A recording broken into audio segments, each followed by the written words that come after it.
military brass, saying bluntly, the military must prepare now for a 2024 insurrection, adding they are chilled to their bones at the thought of a coup succeeding next time. In a moment, I'm going to speak with one of the authors of that warning, retired Brigadier General Stephen Anderson. The retired general is fearing a civil war if the military fails to address divisions inside. It comes as the Pentagon releases new guidelines to stop the rise of extremism in the military, including penalties for liking white nationalists and extremist content on social media. Dozens of former and active service members participated in the MAGA riot.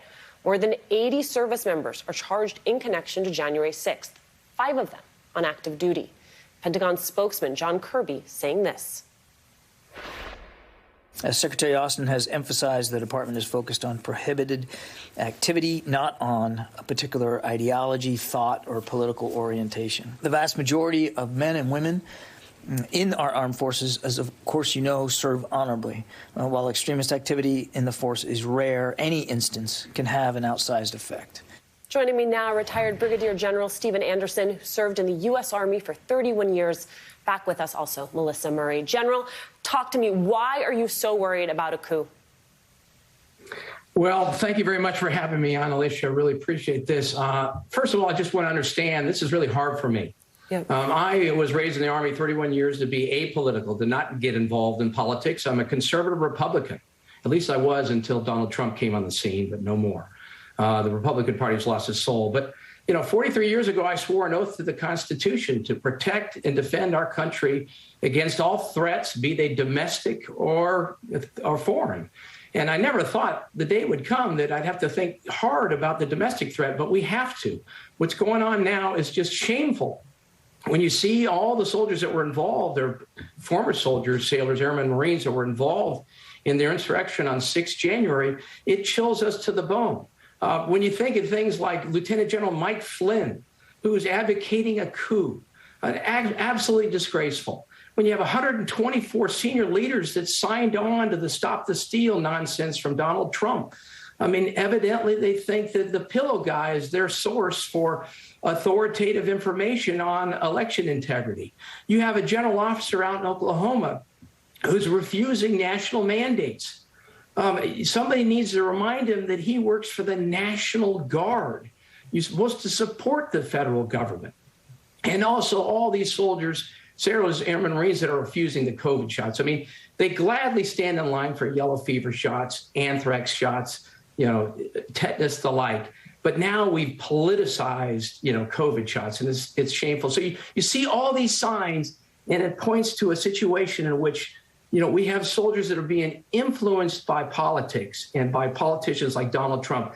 And I'm so concerned that they will confuse allegiance to the Constitution and to the country to allegiance to the party or a cult-like leader like Donald Trump. That's why we wrote the op-ed. General, what you lay out in the op-ed, what you laid out right now, it is terrifying. What needs to be done to stop it? Well, the first thing I think needs to happen is we need to account for everybody that participated. They need to be brought to justice. And that's going on right now. And it's going to take some time. But most of those people are low-hanging fruit that we're going to be able to get to and take appropriate action. But I'm really concerned about the leaders of the Proud Boys, the Oath Keepers, and the leaders in Congress like Josh Hawley and Mo Brooks and the president, all of whom fanned the flames of insurrection and stood back and act surprised when you had thousands of people storming the Capitol. So we got to account for all those things. We got to conduct accountability. The other thing we need to do is educate. A lot of our people in the military just really don't understand Civics 101 like they need to. They don't understand how the government's supposed to work, and that they're supposed to have allegiance to the Constitution and not to a particular person or party. The other thing is intelligence. We need more intelligence. We need to figure out who's in the ranks, who are our future insurrectionists, and we need to find those people, root them out, and get them out of the service. And then also we need to conduct strategic planning and wargaming. I mean, we need to imagine the unimaginable. A year ago, who would have thought that thousands of people would storm the Capitol like they did? We need to think about those kind of potentialities, physical threats, cyber threats. I mean, we need to plan for 2024 now. I can assure you The bad guys are doing that very same thing right now. They're thinking about ways that they failed to pull off what they wanted to do in 2020. How can they improve and do better in 2024? So we need to take action now. General, when you talk to people in Washington who are actually in a position to do something about this, do they share your concern, or do they believe that you're being hyperbolic? An awful lot of people do believe I'm hyperbolic. I mean, turn on Fox News, you're going to hear people that are laughing at our op-ed. That's really sad. But truth be told, an awful lot of people just haven't seen this situation for what it is, a grave threat to our democracy. We've got to start thinking about that right now. And it's sad that so many people are listening to the folks at Fox and other people in the political scheme, particularly in the Republican Party, that want to downplay this, pretend like it was just a tour that got out of hand a little bit. Now, I will tell you that I am proud that DOD is trying to enact some new policy. The one that they pushed out yesterday, that John Kirby, that you just talked about a little bit, that's a good step in the right direction to make it essentially hard for folks to participate in extremist groups and gangs. But I would submit to you that they're allowing membership, and that's not a good thing. I mean, I would submit that if the group is on the FBI's gangs and extremist activities list, they should not be allowed to be on that. Be a member of that group, because you know that they're going to take advantage of that, and they're going to use that to essentially to try to make their organization more credible by citing members that are in the present military. That's not a good thing. Right, especially, but it is a step in the right direction. Especially, Melissa, when we see a rise in that activity over previous years. Two questions for you, Melissa.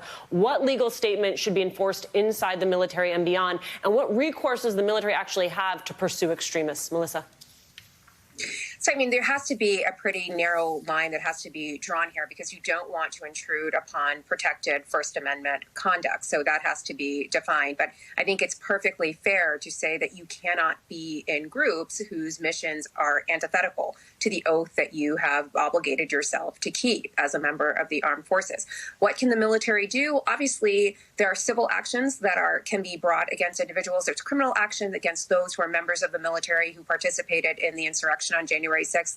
And of course, the military maintains its own courts martial and can discharge individuals for not adhering to the code of military justice.